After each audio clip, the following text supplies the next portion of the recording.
तो हेलो दोस्तों, ABC coaching YouTube channel में आप सभी का स्वागत है। आप लोग कैसे हैं? आशा करता हूं आप लोग स्वस्थ और मस्त होंगे। बच्चों, आज की इस वीडियो में क्लास 11th सब्जेक्ट ज्योग्राफी यानी भूगोल के मॉडल पेपर का कंप्लीट आंसर देखने वाले हैं, जो कि जैक बोर्ड की तरफ से ऑफिशियल जारी किया गया है। आपने अभी तक मॉडल पेपर को डाउनलोड नहीं किया है तो टेलीग्राम पर प्रोवाइड करा दिया गया है, वहां से आप लोग डाउनलोड कर सकते हैं, लिंक डिस्क्रिप्शन में दिया गया है। तो चलिए बच्चों, क्वेश्चन की ओर चलते हैं। तो देखिए बच्चों, सबसे पहला क्वेश्चन की ओर जाने से पहले आपसे भी रिक्वेस्ट कि चैनल पर नए चैनल को सब्सक्राइब करने के साथ अपने सभी दोस्तों के साथ इस वीडियो को शेयर भी जरूर करेंगे।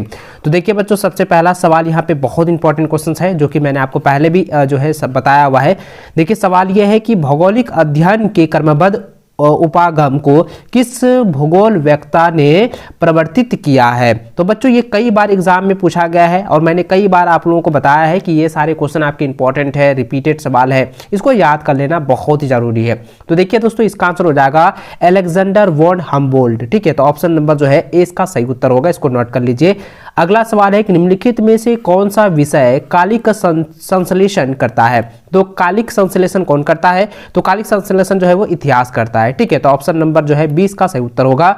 अगला सवाल है कि पृथ्वी व सूर्य की औसत दूरी कितनी है। देखिए कई बार एग्जाम में पूछा गया है, मैंने पहले भी आपको जो है इस क्वेश्चन का आंसर मैंने आपको बताया हुआ है। सब्जेक्टिव और ऑब्जेक्टिव दोनों तरीके से मैंने आपको समझाया है। जो क्वेश्चन बैंक मैंने आप लोग पढ़ाया है, उस क्वेश्चन बैंक को आप लोग अच्छे से जो है तैयार कर लीजिएगा, क्योंकि उसी से जो है ना आपके बोर्ड एग्जाम में सारे सवाल पूछे जाएंगे। साथ ही दोस्तों, जो आपका मॉडल पेपर आया है उसको भी आप लोग अच्छे से तैयार कर लीजिएगा। दोनों को मिलाकर आपका जो है बोर्ड एग्जाम में सवाल पूछे जाएंगे। अगर क्वेश्चन बैंक तैयार कर लेते हैं ना, तो मॉडल पेपर नहीं भी पढ़ेंगे ना, तो फिर भी आपका जो है 100% जो है क्वेश्चन आपका भिड़ जाएगा, एक भी सवाल आपका नहीं छूटेगा। देखिए सवाल दोस्तों यहाँ पे ये क्या है कि पृथ्वी व सूर्य की औसत दूरी कितनी है। तो दोस्तों इसका आंसर क्या आ जाएगा? 14,95,98,000। ठीक है, तो ऑप्शन नंबर ए जो है इसका सही उत्तर होगा। इसको आप लोग कॉपी में नोट करने के साथ साथ जो है इस एग्जाम से पहले आप लोगों को अच्छे से रिवीजन कर लेना है। अगला सवाल दोस्तों दिया गया है कि निम्नलिखित में से या निम्न में से कौन सा तत्व वर्तमान वायुमंडल के निर्माण वहां संश्लेषण में सहायक नहीं है। ठीक है, तो दोस्तों इसका आंसर क्या हो जाएगा? विभेदन। ठीक है, क्या हो जाएगा? विभेदन जो होता है वो वायुमंडल के निर्माण व संशोधन में सहायक नहीं होता है, हेल्पफुल नहीं होता है। ठीक है, ऑप्शन सी जो है इसका सही उत्तर होगा। अगला सवाल है कि दक्षिणी अफ्रीका में सोने की खाने कितनी गहरी है। तो इसका आंसर हो जाएगा 3 से 4 किलोमीटर। ठीक है, तो ऑप्शन जो है 20 का सही उत्तर होगा। अगला सवाल दोस्तों दिया गया है कि गुरुत्वाकर्षण बल ध्रुवों पर अधिक है और भूमध्य रेखा पर कम क्यों होता है। देखिए गुरुत्वाकर्षण बल जो होता है ना, वो ध्रुवों पर जो है सबसे अधिक होता है। ठीक है, और जब भूमध्य रेखा पर आती है तो इसका जो बल होता है वो कम हो जाता है। ठीक है, इसका कारण क्या है बच्चों? तो इसका कारण यह होता है कि पृथ्वी के जो घूर्णन होता है ना, पृथ्वी के घूर्णन के कारण जो है इस तरह से होता है। तो इसका आंसर क्या होगा? ऑप्शन नंबर ए इसका सटीक आंसर होगा। पृथ्वी के घूर्णन के कारण ही गुरुत्वाकर्षण बल जो है ध्रुवों पर अधिक होता है और भूमध्य रेखा पर कम होता है, इसलिए इसका सही उत्तर क्या हो जाएगा? ऑप्शन ए इसका सही व सटीक आंसर होगा। ठीक है, इसको नोट कर लीजिए। अगला सवाल दोस्तों यहाँ पे दिया गया है कि स्थल मंडल की मोटाई या गहराई कितनी होती है। तो इसका आंसर आएगा 200 किलोमीटर। ठीक है, तो ऑप्शन जो है ए इसका सही उत्तर होगा, इसको आप लोग नोट कर लीजिए। अगला सवाल है कि भूगर्भ में ध्वनि तरंग के समान चलने वाली तरंग क्या कहलाती है। इसको हम लोग कहते हैं प्राथमिक तरंग। क्या कहते हैं? प्राथमिक तरंग कहते हैं। ऑप्शन ए इसका सही उत्तर होगा।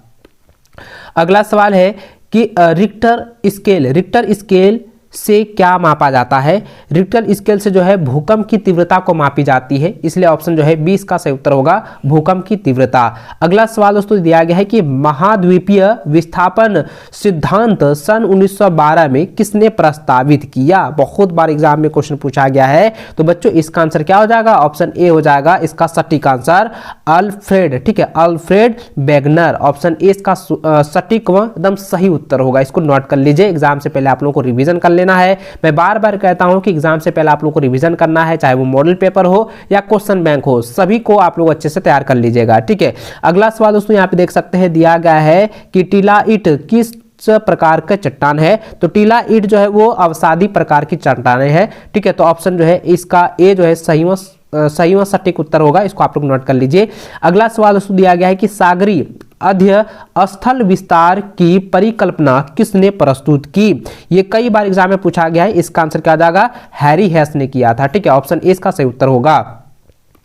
अगला प्रश्न है दिया गया है कि पोलर फिलिंग बल निम्नलिखित में से किससे संबंधित है? तो इसका आंसर होगा पृथ्वी का घूर्णन से संबंधित है। ऑप्शन 20 का सही उत्तर होगा। अगला सवाल है कि निम्नलिखित में से कौन सा एक अनुक्रमिक प्रक्रिया है? तो अनुक्रमिक प्रक्रिया कौन सा दोस्तों?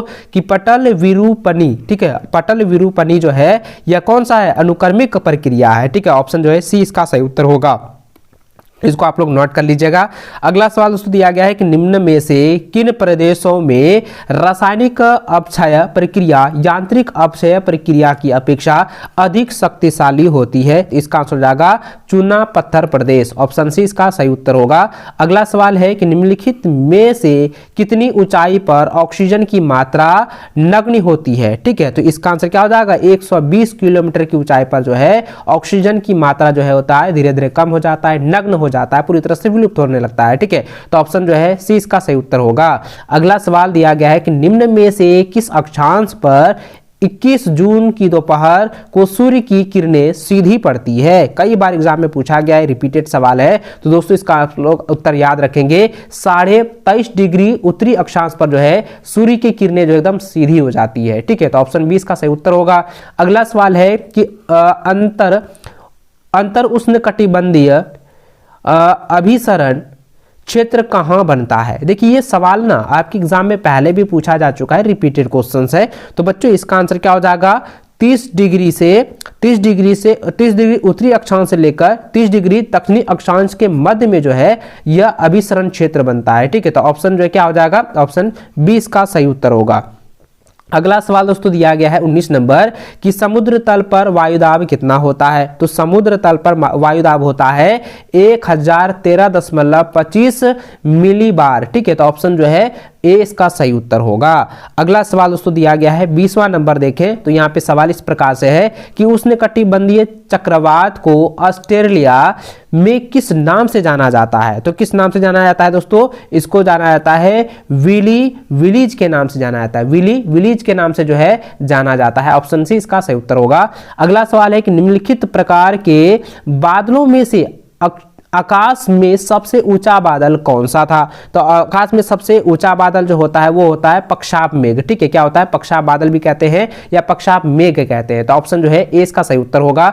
अगला सवाल है कि पृथ्वी के धरातल के निकट वायु का औसत वार्षिक तापमान कितना है? तो इसका आंसर आएगा 16 डिग्री सेल्सियस। ठीक है, ऑप्शन जो है सी इसका सही उत्तर होगा, इसको नोट कर लीजिएगा। अगला सवाल दोस्तों दिया गया है कि जलवायु के वर्गीकरण से संबंधित कोपेन की पद्धति को व्यक्त किया जा सकता है। तो कोपेन की पद्धति को जो है किस प्रकार से व्यक्त किया जा सकता है? तो अनुभाविक प्रकार से जो है व्यक्त किया जा सकता है। ऑप्शन जो है डी इसका सही उत्तर होगा। अगला सवाल है कि सामान्यतः खुले महासागर की लवणता कितनी होती है? तो इसका आंसर आएगा 33 से लेकर 37% होती है। ठीक है, तो ऑप्शन ए इसका सही उत्तर होगा, इसको आप लोग नोट कर लीजिएगा। बहुत सारे क्वेश्चन जो है ना आपको क्वेश्चन बैंक में डायरेक्ट देखने को मिलेगा और सारे क्वेश्चन बैंक से ही ये सारे क्वेश्चन जो है तैयार किया गया, मॉडल पेपर बनाया गया है। इसलिए दोस्तों क्वेश्चन बैंक को अगर आप पढ़ लेते हैं ना तो मॉडल पेपर को पढ़ने की जरूरत नहीं होगी, आप अच्छे से तैयार कर लीजिएगा। ठीक है, और दोस्तों गारंटी के साथ कहूंगा कि आप इसको अच्छे से तैयार कर लेते हैं क्वेश्चन बैंक को और मॉडल पेपर को, 110% जो है आपकी बोर्ड एग्जाम में सारे सवाल भिड़ेगा। और दोस्तों आप जो है इस बार जो है 90% प्लस सभी सब्जेक्ट में जो है आप लोग अच्छे से ला पाओगे। ठीक है, बशर्ते आपको मेहनत करनी होगी, थोड़ा सा आपको जो है ध्यान देना होगा।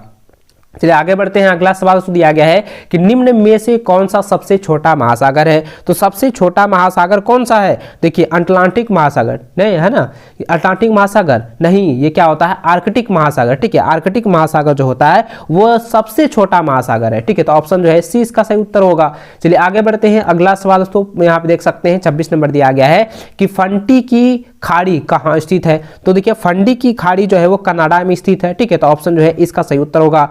अगला सवाल है कि पृथ्वी पर आपसौर की घटना कब होती है? तो आपसौर की घटना जो है वो 4 जुलाई की होती है। ठीक है, तो ऑप्शन जो है 20 का सही उत्तर होगा। अगला सवाल दिया गया है कि मानव अनुवांशिक रूप से किस प्रजाति से संबंधित है? तो किस प्रजाति से संबंधित है? तो दोस्तों होमोसेपियन से, ठीक है, होमोसेपियन से जो है ये होमोसेपियन जो कि मानव की जो है साइंटिफिक नाम है, इसको आप लोग नोट कर लीजिएगा। मानव अनुवांशिक रूप से किस प्रजाति से संबंधित है? तो होमोसेपियन से, ठीक है। तो ऑप्शन नंबर जो है 20 का सही उत्तर होगा। अगला सवाल दोस्तों दिया गया है कि भारत की उत्तर से दक्षिण इसकी वास्तविक दूरी कितनी है? तो वास्तविक दूरी जो है यह सवाल पूछा गया ना, बहुत इंपॉर्टेंट है दोस्तों। इसका आंसर क्या हो जाएगा? 3214 किलोमीटर, ठीक है। तो ऑप्शन नंबर 20 का सही उत्तर होगा। अगला सवाल दोस्तों दिया गया है कि वर्तमान अनुमान के अनुसार, ठीक है, वर्तमान अनुमान के अनुसार पृथ्वी की आयु लगभग कितनी है? देखिए मैंने पहले भी इसको पढ़ा चुका है, 46 करोड़ वर्ष जो है ये है, ठीक है। तो ऑप्शन नंबर जो है 20 का सही उत्तर होगा। अगला सवाल दोस्तों दिया गया है कि सिंधु गंगा ब्रह्मपुत्र के मैदानों में जलोढ़ की औसत गहराई कितनी है? यानी कि जलोढ़ मृदा की औसत गहराई कितनी है बच्चों, ये सवाल पूछा गया है। तो इसका आंसर क्या हो जाएगा? 1000 से लेकर 2000 मीटर तक, ठीक है। तो ऑप्शन नंबर ए इसका सही उत्तर होगा। इसको आप लोग नोट करते जाएंगे, एग्जाम से पहले आप लोगों को रिविजन कर लेना है, याद कर लेना है। अगला सवाल है कि अंडमान और निकोबार को कौन सा जल क्षेत्र अलग करता है? ये कई बार सवाल पूछा गया है, ये रिपीटेड क्वेश्चन दोस्तों, ये कई बार एग्जाम में आ चुके हैं, ठीक है। तो इसका उत्तर क्या हो जाएगा? 11 डिग्री चैनल को जो है, 11 डिग्री चैनल जो है यह जो है अंडमान और निकोबार के जल क्षेत्र को जो है ये अलग करता है, ठीक है। तो ऑप्शन जो है ए इसका सही उत्तर होगा। इसको आप लोग कॉपी में नोट कर लीजिए। अगला सवाल है कि निम्नलिखित में से कौन सा अलकनंदा व भागीरथी, ठीक है, भागीरथी का संगम स्थल है? तो संगम स्थल कौन सा दोस्तों? ये है देवप्रयाग, ठीक है। देवप्रयाग जो है ये क्या है? ये अलकनंदा और भागीरथी का जो है संगम स्थल है, ठीक है। ऑप्शन जो है डी इसका सही उत्तर होगा। अगला सवाल दोस्तों दिया गया है कि जाड़े के आरंभ में तमिलनाडु के तटीय प्रदेशों में वर्षा किस कारण होती है? तो वर्षा जो है यह क्या किस कारण से होती है दोस्तों? दक्षिण पश्चिमी मानसून के कारण होती है। तो ऑप्शन जो है ए इसका सही उत्तर होगा। अगला सवाल दोस्तों दिया गया है कि नंदा देवी जीव मंडल निचय निम्नलिखित में से किस प्रांत में स्थित है? यह जो है उत्तराखंड प्रांत में स्थित है। ऑप्शन बी जो है इसका सही उत्तर होगा। अगला सवाल है कि वन नीति के अनुसार वर्तमान में निम्नलिखित में से कितना प्रतिशत क्षेत्र वनों के अधीन होना चाहिए? तो 33% जो है वनों के अधीन होना चाहिए। ऑप्शन जो है ए इसका सही उत्तर होगा। अगला सवाल है दोस्तों कि सुनामी का अर्थ है। तो देखिए सुनामी का अर्थ क्या होता है? सुनामी का अर्थ क्या होता है बच्चों, आप मुझे बताइएगा, क्योंकि मैंने पहले भी आपको बताया था कि सुनामी का जो अर्थ होता है ना कि अंतः सागरीय भूकंप होना, ठीक है। यानी कि जो है सागर के अंदर जो भूकंप होता है, जो हलचलें होती है, जिसके कारण से सुनामी उत्पन्न होता है, ज्वालामुखी विस्फोट होता है, उसी के कारण से ना सुनामी होता है। तो इसका आंसर क्या हो जाएगा? ऑप्शन सी इसका सही उत्तर होगा। अंतः सागरीय भूकंप के कारण जो है सुनामी होता है, ठीक है। इसको आप लोग नोट कर लीजिएगा। आगे बढ़ते हैं। अगला सवाल दिया गया है कि इनमें से किस नदी में मंजुली नदीय द्वीप स्थित है? ठीक है, मंजुली नदीय द्वीप स्थित है। तो बच्चों इसका आंसर क्या हो जाएगा? आप मुझे कमेंट करके बताइएगा, क्योंकि मैंने कई बार बताया था ना कि ब्रह्मपुत्र में जो क्या होता है कि मंजुली नदी द्वीप स्थित है, ठीक है। ऑप्शन बी इसका सही उत्तर होगा। अगला सवाल है कि भारत के किस राज्य में आर्द्र वर्षा होती है? तो भारत के किस राज्य में जो है आर्द्र वर्षा होती है बच्चों? यह होता है केरल और तटीय कर्नाटक में, ठीक है। तो ऑप्शन जो है 20 का सही उत्तर होगा।